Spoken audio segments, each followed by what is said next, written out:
Assalamualaikum warahmatullahi wabarakatuh. Kami dari kelompok 5 akan menyajikan dan menjelaskan materi tentang reksadana. Sebelum kami menjelaskan materi yang telah kami persiapkan, izinkan saya untuk memperkenalkan nama kelompok kami. Yang pertama, ada Dwiki Anggasa Putra dengan NIM 0035. Yang kedua, ada Rusda Dewi Ainia dengan NIM 0038. Yang ketiga ada Lutfi Ainun Murtafi'a dengan NIM 044. Yang keempat ada Ivan Prasetyo Karyo dengan NIM 0058. Dan yang terakhir ada Ivan Nurfadila dengan NIM 0059. Untuk materi pertama akan dijelaskan oleh Ivan Prasetyo dengan subbab definisi tentang reksadana. Tempat dan waktu saya persilahkan. Di sini saya akan menerangkan tentang definisi reksadana. Sebelum kita lanjut dari pembahasan definisi reksadana, di sini saya akan menerangkan tentang investasi karena reksadana itu termasuk investasi ya. Investasi adalah aktivitas menanamkan modal ke dalam bentuk aset tertentu agar nilai aset yang lebih besar dibandingkan saat awal menamakan modal. Orang atau pihak yang melakukan investasi adalah disebut sebagai investor atau penanam modal. Investasi bukan untuk mencari kekayaan, yaitu dalam waktu singkat, tetapi investasi adalah salah satu cara untuk memenuhi tujuan keuangan.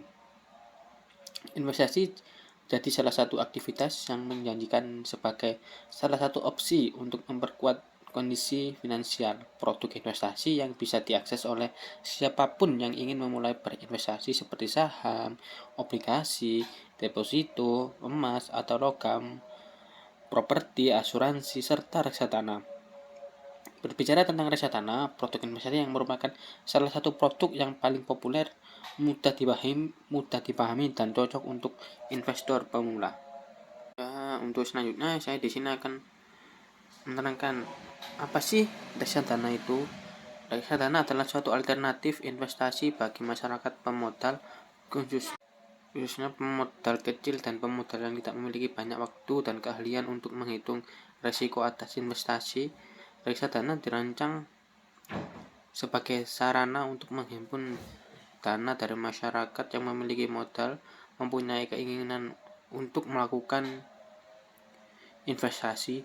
Reksadana diartikan sebagai wadah yang dipergunakan untuk menghimpun dana dari masyarakat pemodal untuk selanjutnya diinvestasikan dalam portofolio efek oleh manajer investasi.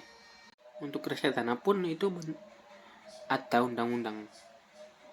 Menurut Undang-Undang Nomor 8 Tahun 1995 tentang pasar modal, pasal 1 ayat 27 yang berbunyi, reksadana adalah wadah yang dipergunakan untuk menghimpun dana dari masyarakat pemodal untuk selanjutnya diinvestasikan dalam portofolio efek oleh manajer investasi. Dari kedua definisi tersebut terdapat 4 unsur penting dalam pengertian reksadana, yaitu reksadana merupakan kumpulan dana dari pemilik atau bisa disebut dengan investor. Yang kedua yaitu diinvestasikan pada efek yang dikenal dengan instrumen investasi. Yang ketiga yaitu reksadana tersebut dikelola oleh manajer investasi. Yang keempat yaitu reksadana dapat merupakan instrumen jangka menengah dan panjang. Pada reksadana, manajemen investasi mengelola dana-dana yang ditempatkannya pada surat berharga dan merealisasikan keuntungan ataupun kerugian dana menerima dividen atau bunga yang dibukukannya ke dalam nilai aktiva bersih atau bisa disebut NAB reksadana tersebut. Untuk kekayaan reksadana yang dikelola oleh manajer investasi tersebut wajib untuk disimpan pada bank kustodian yang tidak terafiliasi dengan manajer investasi, di mana bank kustodian inilah yang akan bertindak sebagai tempat penitipan kolektif dan administratur. Berdasarkan peraturan tersebut, maka reksadana wajib didaftarkan pada Securities and Exchange Commission atau bisa disebut SEC, yaitu sebuah komisi di Amerika yang mengenai perdagangan surat berharga dan pasar modal. Adapun bentuk hukum berdasarkan Undang-Undang Pasar Modal Nomor 8 Tahun 1995 Pasal 18 Ayat 1, bentuk hukum reksadana Di Indonesia ada dua, yakni reksadana berbentuk perseroan terbatas yaitu PT Reksadana, dan reksadana berbentuk kontrak investasi kolektif atau bisa disebut dengan KIK. Reksadana berbentuk perseroan adalah suatu perusahaan perseroan terbatas yang dari sisi bentuk hukum tidak berbeda dengan perusahaan lainnya. Perbedaannya terletak pada jenis usaha, yaitu jenis usaha pengelolaan portofolio investasi. Pada reksadana berbentuk perseroan perusahaan reksadana, PT Reksadana menghimpun dana dengan cara menjual saham melalui penawaran perdana Initial Public Offering atau bisa disebut IPO kepada masyarakat. Dana yang terkumpul dari penjualan tersebut kemudian diinvestasikan pada berbagai jenis surat-surat berharga. Karakteristik utama reksadana perseroan adalah berbentuk badan hukum. Oleh karena itu, tanggung jawab hukum adalah pada PT itu sendiri melalui direksi. Reksadana berbentuk perseroan dapat berupa reksadana terbuka dan tertutup. Adapun juga reksadana berbentuk kontrak investasi kolektif, di mana itu menghimpun dana dengan menerbitkan unit penyertaan kepada masyarakat pemodal, dan selanjutnya dana tersebut diinvestasikan pada berbagai jenis efek yang perdagangan di pasar modal dana di pasar uang. Karakteristik utama reksadana KIK adalah bukan merupakan suatu paten, tetapi merupakan suatu hubungan kontrak antara manajer investasi dan bank kustodian yang juga mengikuti investor sebagai pemegang unit penyertaan. Atas penyampaiannya, untuk materi selanjutnya mengenai bank kustodian, mekanisme perdagangan, dan NAB akan disampaikan oleh Rusda Dewi Ainia. Waktu dan tempat saya persilahkan. Bank kustodian merupakan tempat penyimpanan harta reksadana yang dilarang terafiliasi dengan mengejar investasi dan merupakan salah satu fungsi yang ada di bank umum. Mekanisme perdagangan reksadana bersifat kontrak investasi kolektif atau KIK sebagai berikut. Yang pertama, pembukuan rekening nasabah. Yang kedua, memilih jenis reksadana. Yang ketiga, melakukan pesanan. Yang keempat, melakukan pembayaran ke bank kustodian. Yang kelima, menerima bukti kepemilikan. Dan yang keenam, melakukan penjualan reksadana. Dan yang selanjutnya adalah nilai aktiva bersih. Nilai aktiva bersih atau NAB digunakan untuk open end fund yang wajib diterbitkan setiap hari. Manajer investasi wajib menerbitkan NAB dan dapat menugaskan bank kustodian untuk menerbitkan NAB secara harian. NAB dapat dihitung menggunakan rumus sebagai berikut. Total NAB sama dengan nilai wajar aset investasi dikurangi biaya operasional. NAB per up sama dengan total NAB dibagi jumlah unit penyertaan beredar. Untuk selanjutnya saya kembalikan ke moderator. Terima kasih atas penyampaian dan penjelasannya. Untuk materi selanjutnya mengenai lot fund dan no lot fund, redemption atau pembelian kembali, dan kewajiban dan larangan manajer investasi akan dijelaskan oleh Dwiki Angga. Waktu dan tempat saya persilahkan. Terima kasih kepada Mbak Moderator atas kesempatan yang diberikan. Baik, materi yang akan saya sampaikan terkait lot found and no lot found, kemudian redemption atau pembelian kembali, dan nantinya saya juga akan menjelaskan tentang kewajiban dan larangan manajer investasi. Untuk lot found dan no lot found, next saya akan menjelaskan lot fund terlebih dahulu. Lot fund adalah istilah lain untuk mutual fund yang harga belinya di atas nilai aktiva atau aset bersih karena dibebani front end load, dan harga jualnya di atas nilai aktiva atau aset bersih karena dibebani back end load. Nah, jumlah front end load dapat mencapai kisaran 0,5% hingga 2% dari NAB. Akan dikenakan lagi biaya back end load ketika menjual kembali reksadana yang dipungut lebih besar dari front end load agar investor menahan reksadananya lebih lama atau agar tidak segera dijual. Sehingga total biaya jual beli yang dikeluarkan oleh investor berkisar antara 0,5% hingga 4% dari nilai aktif atau aset bersih. Oleh karena itu, jika investor ingin memperoleh keuntungan, investor diharapkan menjual kembali setelah nilai aktif atau aset bersihnya meningkat di atas 4%. Tetapi Tetapi besarnya biaya jual beli tersebut tergantung pada kebijakan manajer investasi masing-masing. Nah, sebagian reksadana hanya memungut biaya saat investor membeli dan tidak memungut pada saat investor menjual atau saat pengalihan aset unit penyertaan. Baik, saya rasa sudah cukup jelas untuk load fund. Selanjutnya untuk no load fund. No load fund adalah istilah lain untuk mutual fund yang harga beli dan harga jualnya sama dengan NAB. Jadi, untuk mempermudah pemahaman tentang load fund dan no load fund itu harga beli dan jualnya tidak sama dengan nilai aktiva atau aset bersih, sedangkan no load fund harga beli dan harga jualnya itu sama dengan nilai aktiva atau aset bersih. Next, redemption atau pembelian kembali. Next, untuk redemption ini berlaku untuk reksadana yang bersifat open end ya, di mana investor dapat menjual kembali unit penyertaan kepada manajer investasi, bank kustodian, atau melalui agen penjual yang ditunjuk oleh manajer investasi. Manajer investasi juga bisa mengalami kesulitan keuangan ketika ada suatu kondisi di mana para investor secara hampir bersamaan banyak yang menjual kembali reksadananya.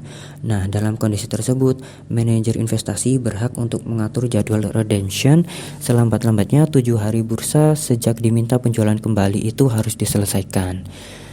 Nah, dalam keadaan manajer investasi mengalami kesulitan keuangan, manajer investasi diperkenankan melakukan pinjaman uang jangka pendek sebesar maksimal 10% dari total aktiva bersih.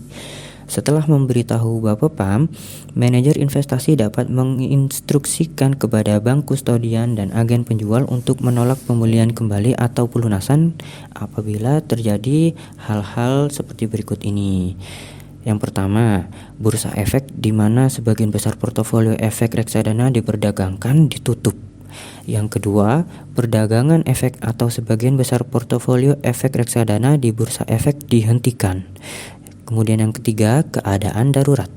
Yang keempat, terdapat hal-hal lain yang ditetapkan dalam kontrak pengelolaan investasi setelah mendapatkan persetujuan dari Bapepam. Nah, apabila reksadana KIK mengalami kesulitan keuangan yang sangat serius atau kegiatan operasional mengalami kemunduran serius, maka Bapepam dapat mengalihkan atau membekukan dan melikuidasi reksadana tersebut demi kepentingan pemegang unit penyertaan. Next. Selanjutnya, kewajiban dan larangan manajer investasi. Next. Untuk kewajiban manajer investasi ada 4. Yang pertama, mengelola portofolio termaksud menurut kebijakan investasi yang dicantumkan dalam kontrak dan prospektus. Yang kedua, menyusun tata cara dan memastikan bahwa semua uang para calon pemegang unit penyertaan disampaikan kepada bank kustodian selambat-lambatnya pada akhir hari kerja berikutnya. Yang ketiga, melakukan pembelian kembali unit penyertaan. Yang keempat, memelihara semua catatan penting yang berkaitan dengan laporan keuangan dan pengelolaan reksadana. Next. Larangan bagi manajer investasi ada cukup banyak. Yang pertama, membeli efek luar negeri yang informasinya tidak dapat diakses lewat media massa atau fasilitas internet. Yang kedua, membeli efek luar negeri melebihi 15% dari nilai aktiva atau aset bersih reksadana. Yang ketiga, membeli efek satu emiten melebihi 5% dari modal di setor emiten. Yang keempat, membeli efek satu emiten melebihi 10% dari nilai aktiva atau aset bersih reksadana pada saat pembelian. Nah, tidak termasuk sertifikat Bank Indonesia. Yang kelima, menjual unit penyertaan kepada setiap pemodal melebihi 2% dari jumlah unit penyertaan, kecuali bagi manajer investasi bersangkutan. Yang keenam, membeli efek beragun aset atau EBA lebih dari 10% nilai aktiva atau aset bersih, dengan catatan setiap EBA tidak melebihi 5% dari nilai aktiva atau aset bersih. Nah, yang ketujuh, membeli EBA yang tidak tercatat di bursa efek. Nah, itu tidak boleh ya, dilarang. Yang kedelapan, menempatkan dana investasi dalam kas atau setara kas kurang dari 2% nilai aktiva atau aset bersih. Next. Yang kesembilan, larangan bagi manajer investasi, yakni membeli efek yang tidak melalui penawaran umum kecuali efek pasar uang. Yang ke-10, melakukan short sale dan margin trading. Yang ke-11, melakukan emisi obligasi dan sekuritas kredit. Yang ke-12, terlibat dalam berbagai bentuk pinjaman kecuali pinjaman jangka pendek yang berkaitan dengan penyelesaian transaksi dan pinjaman tersebut tidak melebihi 10% dari nilai portofolio reksadana pada saat pembelian. Yang ke-13, membeli efek IPO padahal manajer investasi adalah penjamin emisi dari efek dimaksud. Nah, itu dilarang ya. Yang ke-14, terlibat dalam transaksi bersama atau kontrak bagi hasil dengan manajer investasi atau pihak afiliasinya. Yang terakhir, yang ke-15, membeli efek yang diterbitkan oleh pihak terafiliasi lebih dari 20% dari nilai aktif atau aset bersih kecuali hubungan terafiliasi karena penyertaan modal pemerintah. Baik, sekian penjelasan dari saya. Saya kembalikan ke moderator. Terima kasih. Terima kasih atas penjelasannya. Untuk materi selanjutnya mengenai biaya reksadana, kontrak investasi kolektif, dan jenis reksadana akan disampaikan oleh Iva Nur Fadila. Waktu dan tempat saya persilahkan. Baik, terima kasih. Biaya reksadana. Biaya reksadana merupakan biaya yang dikeluarkan untuk mengoperasikan suatu reksadana. Biaya ini mencakup dua hal. Yang pertama, biaya yang menjadi beban manajer investasi. Yang kedua, biaya yang menjadi beban portofolio reksadana. Kontrak investasi kolektif. Kontrak investasi kolektif merupakan kontrak antara manajemen investasi dan bank kustodian yang mengikuti pemegang unit pernyataan di mana manajer investasi diberi wewenang untuk mengelola portofolio investasi. Dan bank kustodian diberikan wewenang untuk melaksanakan penitipan kolektif. Jenis reksadana. Jenis reksadana dibagi menjadi 4. Yang pertama, reksadana pasar uang, dan yang kedua, reksadana pendapatan tetap. Ketiga, reksadana saham, dan yang keempat, reksadana campuran.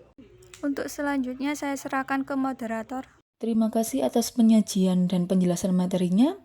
Untuk selanjutnya, materi yang akan dijelaskan adalah tipe investor dan reksadana serta pengaruh siklus akuntansi yang akan dijelaskan oleh Lutfi Ainun selaku saya sendiri.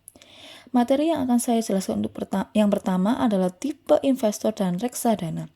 Tipe investor sendiri dibagi menjadi 3. Yang pertama, risk taker, yang kedua risk averter, dan yang ketiga adalah moderate investor. Yang pertama adalah risk taker, di mana risk taker ini adalah salah satu jenis investor yang berani mengambil risiko tinggi dalam perihal berinvestasi. Biasanya tipe investor yang berani mengambil risiko yang tinggi mengharapkan return yang tinggi pula. Oleh karena itu, model investor ini sangat mencari keuntungan dalam berinvestasi. Maka dari itu, investor dengan tipe ini biasanya dari kalangan pengusaha, dan investor jenis ini sangat cocok untuk ditawari investasi berbentuk saham ataupun reksadana. Yang kedua adalah risk averter. Tipe investor ini adalah tipe investor yang takut untuk merugi dan biasanya berasal dari kalangan menengah ke bawah. Di mana pada hal ini tipe investor ini sangat takut untuk mengambil sebuah risiko saat melakukan sebuah investasi untuk suatu saham atau reksadana atau yang lainnya. Investor yang mempunyai tipe ini biasanya lebih memilih untuk mengambil zona nyaman dan zona aman dalam perihal berinvestasi karena didasari dari mereka yang takut untuk mengambil risiko. Kelemahan dari investor model ini adalah takut untuk mengambil risiko dan membuat return yang didapatkan rendah, dan juga investor jenis ini juga saat dihadapkan kegagalan atas investasinya, investor akan cenderung langsung melepas investasi kepunyaannya. Yang ketiga adalah moderator investor. Investor moderat atau tipe investor yang memiliki tingkat toleransi risiko menengah tergolong cukup berani mengambil risiko saat berinvestasi, namun tetap masih berhati-hati terhadap perubahan nilai investasi pada portofolio investasi.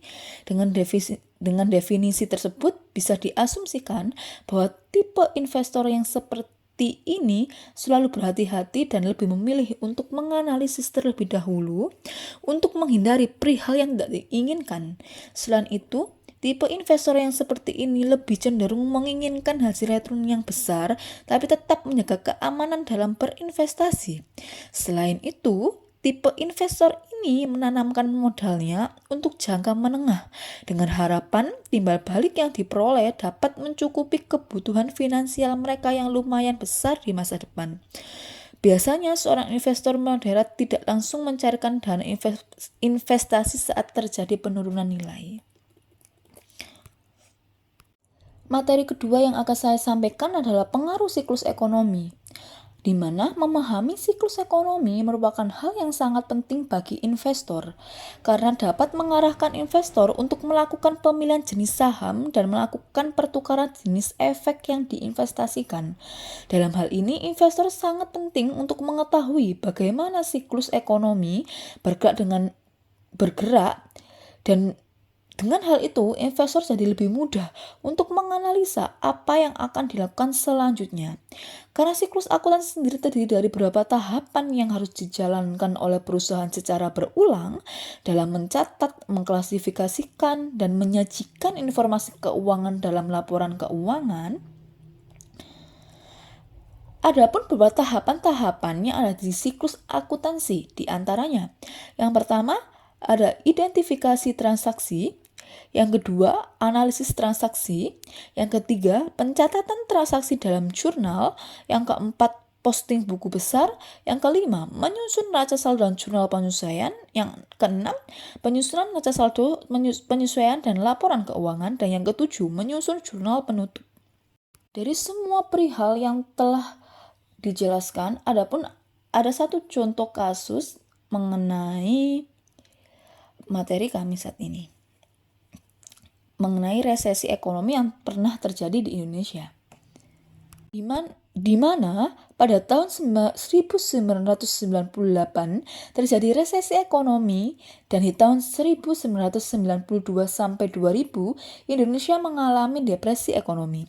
Setelah tahun 2002 mulai terlihat tanda awal ke arah recovery yang tercermin dari keadaan yang diamati sebagai berikut. Yang pertama, bursa efek mulai semarak. Yang kedua, perizinan usaha banyak yang dikeluarkan. Yang ketiga, impor bahan baja semarak. Yang keempat, pemilihan presiden aman, lancar, dan tidak bermasalah. Dan yang terakhir adalah adanya investor asing yang mulai masuk. Apabila tanda-tanda awal tersebut tidak ada dan kondisinya tetap sama, berarti depresi akan masih berlanjut. Indikator semacam ini disebut leading indicator. Tahap recovery di Indonesia tampak dari indikator indeks harga saham gabungan sejak awal tahun 2003 sampai Desember 2004 yang terus-menerus meningkat dari 388 poin sampai 1000 poin. Sekian materi yang bisa saya jelaskan sekaligus penutup dari penyajian materi kelompok kami pada kesempatan kali ini mengenai reksadana. Kurang lebihnya mohon maaf. Sekian. Wassalamualaikum warahmatullahi wabarakatuh.